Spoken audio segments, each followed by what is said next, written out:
Everyone, welcome back to my channel.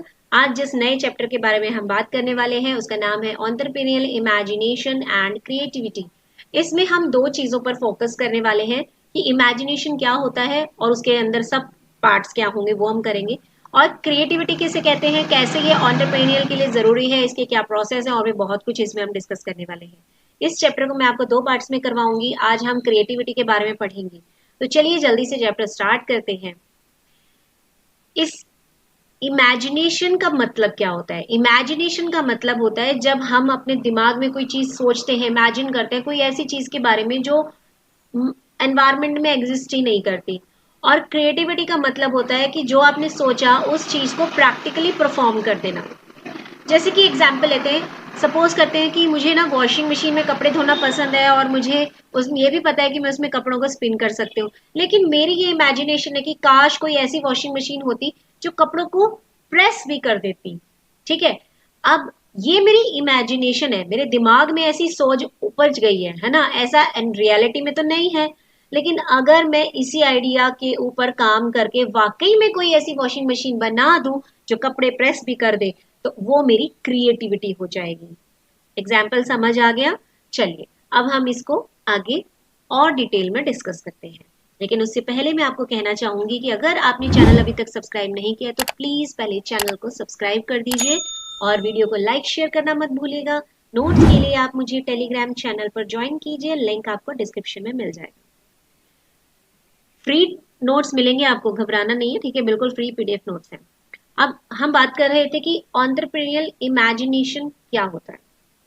Entrepreneurial imagination का मतलब आपके अंदर की ऐसी एबिलिटी कि आप किसी चीज को माइंड में इमेजिन कर लो, कोई ऐसी पॉसिबिलिटी इमेजिन कर लो या फ्यूचर का कोई ऐसा सिनेरियो देख लो जो वाकई में आज तक किसी ने ना देखा ना सुना। और क्रिएटिविटी का मतलब है कि उसी चीज को प्रैक्टिकली परफॉर्म कर देना, यानी जो चीज तुम्हारे दिमाग में चल रही है उस चीज को प्रैक्टिकली प्रोसेस कर देना, वही क्रिएटिविटी होती है। अब बात ये आती है कि एंटरप्रेन्योर में क्रिएटिविटी और इमेजिनेशन का क्या रोल है। सिंपल सी बात है, एंटरप्रेन्योर तभी सक्सेसफुल हो पाता है जब वो कोई ऐसी चीज लेकर आए मार्केट में जो आज तक किसी के पास नहीं थी, जो किसी ने ना कभी सोची ना कभी देखी। तो अगर आपके पास कोई ऐसा आइडिया है जो एकदम यूनिक है, तो वो आपकी इमेजिनेशन। और जब आपने उस आइडिया को प्रैक्टिकली परफॉर्म किया एक नया प्रोडक्ट या सर्विस की शेप में, तो वो आपका क्रिएटिविटी हो गया। इसमें दो कॉन्सेप्ट है ना, इमेजिनेशन और क्रिएटिविटी। तो आज हम पहले क्रिएटिविटी को डिस्कस करेंगे और इसके पार्ट 2 में मैं आपको इमेजिनेशन के बारे में बताऊंगी, ठीक है। और हाँ, नोट्स मैं आपको बहुत अच्छे प्रोवाइड करने वाली हूँ। देखिए, आप देख सकते हो कि काफी अच्छी चीजें आपको मैंने एग्जाम्पल्स के साथ बताई हैं, है ना। तो मेरे साथ जुड़िए जरूर। अच्छा, अब हम एग्जाम्पल की बात करते हैं, जैसे कि अमेजोन। अमेजोन के बारे में तो सभी ने सुना है।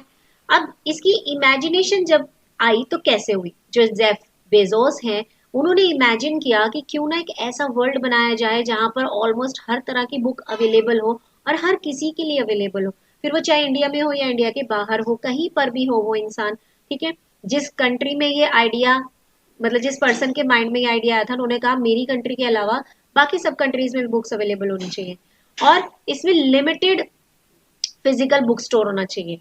मतलब कि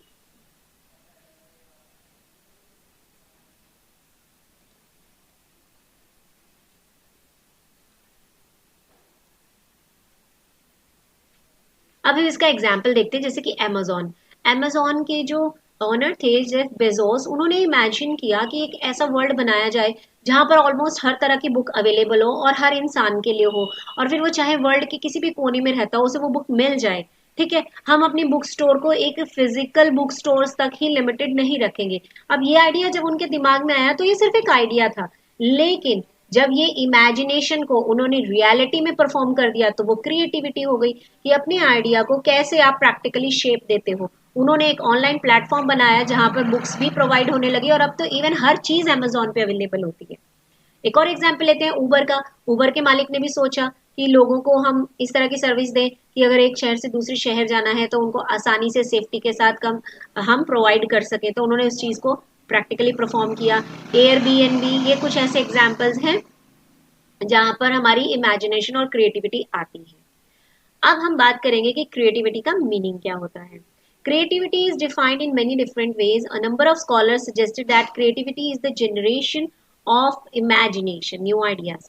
क्रिएटिविटी का मतलब है कि नए आइडियाज को जन्म देना, ठीक है, और फिर उन नए आइडियाज को इनोवेट करना, उन प्रॉब्लम्स की सोल्यूशन निकालना।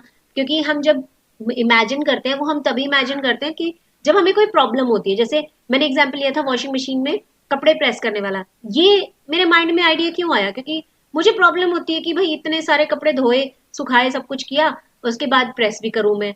अब आप ये मत सोचना मैम बहुत आलसी है, ये तो मैं सिर्फ एक एग्जाम्पल दे रही हूँ, ठीक है, ऐसा नहीं है कि मुझे इस चीज में आलस आता है।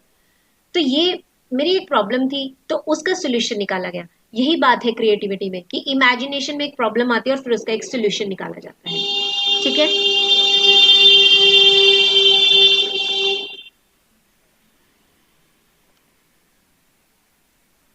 नेक्स्ट आता है हमारा टाइप्स ऑफ क्रिएटिविटी, की क्रिएटिविटी कितने तरह की होती है। तो फर्स्ट है हमारी स्पॉन्टेनियस क्रिएटिविटी। स्पॉन्टेनियस का मतलब होता है अचानक से कोई चीज आपके दिमाग में आ जाना। जैसे कि स्क्रैप में से मैं टॉयज बना दूं, मतलब जो हमारा वेस्ट मटेरियल होता है उससे टॉय बना दे, ऐसे ही अचानक से ये माइंड में आ गया। टेक्निकल क्रिएटिविटी होती है जब आप टेक्निकली कोई चीज को इम्प्रूव करते हो या टेक्निकली किसी चीज का इस्तेमाल करते हुए चीजों को आसान बनाते हो, जैसे कि सीखो ऐप या कैनवा ऐप, और भी बहुत सी एप्स हैं जो टेक्नोलॉजी पर बेस्ड है।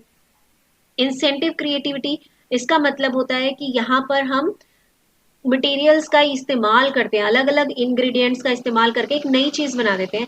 जैसे कि एडिसन ने जब लाइट बल्ब बनाया था, या बेल टेलीफोन ने टेलीफोन्स बनाए थे, उन्होंने अलग अलग चीजों को कंबाइन करके एक नई चीज बनाई, इन्वेंशन कर दिया। इन्वेंशन मतलब डिस्कवरी, कोई अलग सी चीज बना देना। इनोवेटिव क्रिएटिविटी, इसका मतलब क्या है कि कोई ऐसी चीज बना देना जो सबके लिए बिल्कुल न्यू है। मतलब कोई चीज ऑलरेडी मार्केट में चल रही है, जैसे कि फ्रिज ऑलरेडी मार्केट में है, लेकिन अगर कोई ऐसा फ्रिज बना दिया जाए जो गर्मी में ठंडा और सर्दियों में चीजों को गर्म रख सके, तो वो क्या हो जाएगा? Innovative creativity. मीन्स फ्रिज तो ऑलरेडी था मार्केट में, लेकिन उसमें एक अलग ही चीज आ गई, एक यूनिक फीचर आ गया, ठीक है, तो ये हो गया इनोवेटिव क्रिएटिविटी। जैसे कि टेस्ला ने रेवोल्यूशन लाया इलेक्ट्रिक व्हीकल्स लाकर, ठीक है, व्हीकल्स तो ऑलरेडी चल ही रही थी ना, डीजल की, पेट्रोल की, लेकिन उन्होंने इलेक्ट्रिक व्हीकल्स ला के दिया। नेक्स्ट आता है इमेजिनेटिव क्रिएटिविटी, मतलब कि आप इमेजिनेशन कर रहे हो किसी चीज की, और इमेजिनेशन की बेसिस पर आप कुछ एक्सपेरिमेंट्स करते हो और उनसे कुछ प्रिंसिपल्स बनाते हो। जैसे कि principle for art and science, ठीक है, यह साइकोलॉजिकली कॉन्सेप्ट्स बनाए थे मिस्टर फ्रॉयड ने, उन्होंने कुछ एक्सपेरिमेंट्स किए और उसके बेस पर उन्होंने ये चीजें बनाई। नेक्स्ट है process of creativity and entrepreneurship, मतलब क्रिएटिविटी का जो प्रोसेस है वो एंटरप्रेन्योरशिप के लिए कैसे इंपॉर्टेंट है। सबसे पहला काम होता है उसमें प्रिपरेशन, फर्स्ट स्टेप। प्रिपरेशन का मतलब होता है कि आपके माइंड में कोई आइडिया जनरेट कर रहा है, ठीक है, आपने किसी प्रॉब्लम को सबसे पहले फाइंड आउट किया। प्रिपरेशन का मतलब क्या है? जैसे खाना बनाने के लिए हम पहले क्या करते हैं? प्याज टमाटर काटते हैं, हरी मिर्ची काटते हैं, सब्जियां काटते हैं, हम प्रिपरेशन कर रहे हैं ना, अभी सब्जी बनी नहीं है, प्रिपरेशन चल रही है। उसी तरीके से अभी आपके माइंड में आइडिया आया नहीं है, अभी तो आप मार्केट में रिसर्च कर रहे हो, ढूंढ रहे हो कि क्या ऐसी प्रॉब्लम है जिसका मैं सोल्यूशन निकाल सकता हूँ, ठीक है। तो एंटरप्रेन्योर का सबसे पहला काम यही है, मार्केट रिसर्च करना और ढूंढना कि वो ऐसी क्या चीज बना सकता है जो किसी ने अभी तक नहीं बनाई, ठीक है जी। नेक्स्ट आता है हमारा इंक्यूबेशन। इंक्यूबेशन एक ऐसा प्रोसेस होता है जैसे जब मुर्गी अंडे देती है ना, तो उसको कुछ टाइम तक वो सेकती है, उस पर बैठकर उसे गर्मी देती है ताकि उसमें से चूजा निकल जाए। उसी तरीके से इंक्यूबेशन में भी होता है कि आपके माइंड में एक प्रॉब्लम थी, अब आप क्या कर रहे हो, आपने अपने माइंड को चलाना शुरू किया है, अपने माइंड को मतलब ग्रिप देनी शुरू की है कि मैं इस प्रॉब्लम का सोल्यूशन कैसे निकाल सकता हूँ, ठीक है। नेक्स्ट आता है इल्यूमिनेशन। अब आपने अपने दिमाग को एनर्जी दी है, दिमाग को सेक लगाया है, मतलब उसको बहुत चलाया है, बहुत दौड़ाया है और सोल्यूशन निकालने की कोशिश की है।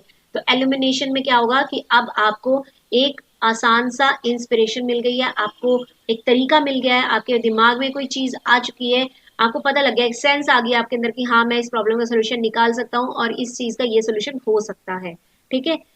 नेक्स्ट होता है वेरिफिकेशन, यानी कि अब एंटरप्रेन्योर को लग रहा है कि मैंने जो चीज सोची है वो रियलिटी में हो सकती है, लोगों को ये चीज पसंद आएगी, तो अब वो इस चीज को वेरीफाई करना चाहेगा, यानी कि ये जो भी चीज उन्होंने सोची है उस चीज को बनाएंगे और कुछ ग्रुप ऑफ पर्सन जो है उन पर वो इम्प्लीमेंट करके भी देख सकते हैं कि इसका क्या इफेक्ट आ रहा है। नेक्स्ट है इंपॉर्टेंस ऑफ क्रिएटिविटी, यानी कि कैसे क्रिएटिविटी एक एंटरप्रेन्योर को हेल्प करती है। इनोवेशन एंड प्रॉब्लम सॉल्विंग, आपके माइंड में कोई इनोवेशन करने का आइडिया आता है, और ये आइडिया क्यों आ रहा है, क्योंकि आप किसी प्रॉब्लम के सॉल्यूशंस निकाल रहे हो। जैसे एयरबीएनबी कंपनी है, उसने ये देखा कि लोगों को ये प्रॉब्लम आती है कि जब वो एक शहर से दूसरे शहर घूमने जाते हैं तो महंगे होटल्स में रुकना पड़ता है और गाइड का यूज करना पड़ता है। गाइड उन्हें कई बार पूरी जगह नहीं भी दिखाता। तो एयरबीएनबी ने ऐसा सोचा कि क्यों ना लोकल एरियाज के घर पर ही लोगों को रहने का मौका मिले और वहाँ के एनवायरनमेंट को जानने का मौका मिले, और अच्छी अच्छी जगहें घूमने की कौन सी है ये भी उनको लोकल लोग बता दें, है ना। इससे उन्हें सस्ता भी पड़ेगा। तो ये ही चीज उन्होंने जो सोची, ये क्रिएटिविटी आई और उनका बिजनेस चलने लगा था। ठीक है, नेक्स्ट आता है आइडेंटिफाइंग अपॉर्चुनिटीज। आपको नई नई अपॉर्चुनिटीज ढूंढने में मदद मिलती है अगर आपका माइंड क्रिएटिव है। नेक्स्ट आता है डिफरेंशिएशन एंड कॉम्पिटिटिव एडवांटेज। आप अपने प्रोडक्ट को दूसरों से डिफरेंशिएट कर सकते हो। आप अपने प्रोडक्ट में कुछ ऐसी खास बात लाओगे जो दूसरों के पास नहीं है, तभी तो आपका बिजनेस चलेगा, है ना। तो कॉम्पिटिटिव एडवांटेज आपको मिलती है अगर आप क्रिएटिव हो। हेल्प्स इन एडॉप्टेबिलिटी, ये स्पेलिंग मिस्टेक हो गई। एडॉप्टेबिलिटी का मतलब होता है कि अडॉप्टेबिलिटी यानी कि कोई चीजों को आप एब्जॉर्ब कर सकते हो या किसी चीज को आप बर्दाश्त कर सकते हो।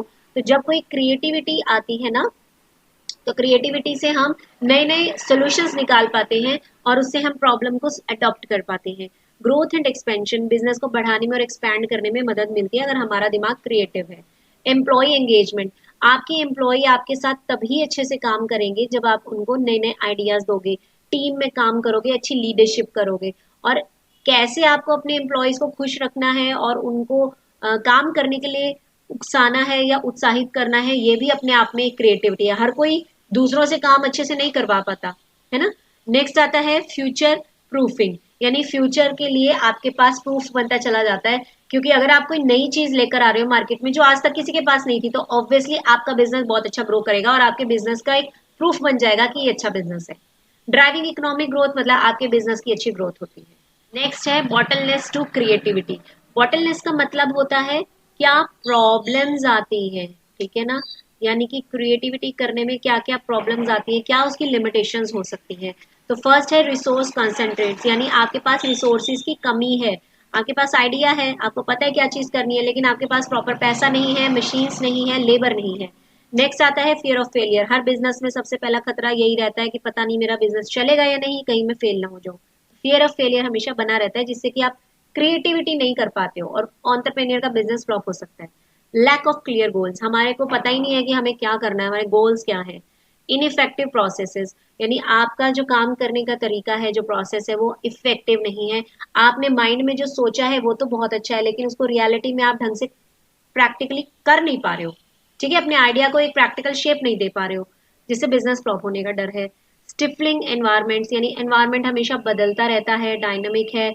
आपने आज एक माइंड में आइडिया लेकर आए, उसके ऊपर आपने बहुत काम कर लिया, मेहनत कर ली, अब आप उस चीज को अप्लाई करने लग रहे हो, लेकिन आपको पता चलता है कि एनवायरमेंट में बदल गई है, गवर्नमेंट पॉलिसीज बदल गई है, तो आपको फिर से नए सिरे से काम करना पड़ेगा, है ना। नेक्स्ट आता है रेजिस्टेंस टू चेंज। बहुत से लोग ऐसे होते हैं जो चेंज को पसंद ही नहीं करते, जो चीज जैसे चल रही है चलने दो। बहुत से कस्टमर ऐसे होते हैं कि वो नई चीजों को अडॉप्ट नहीं करना चाहते। तो अगर ऐसा है तो आपका बिजनेस फ्लॉप होने के चांसेस हैं। लैक ऑफ सपोर्ट, यानी आपके न्यू एंटरप्रेन्योर को लोग सपोर्ट नहीं करते, ना तो अच्छे कस्टमर्स मिलते हैं, ना अच्छे इन्वेस्टर्स मिलते हैं, गवर्नमेंट का भी बहुत ज्यादा इंटरफेरेंस रहता है, तो हमारा लैक ऑफ सपोर्ट होता है।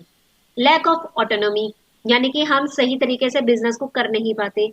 ब्लाइंडली फॉलोइंग रूल्स, हम अंधों की तरह बस रूल्स को फॉलो करते चले जाते हैं और अपना दिमाग भूल ही जाते हैं, पेपर वर्क में फंस के रह जाते हैं, जिससे कि हमारी क्रिएटिविटी जो है वो कम हो जाती है, ठीक है।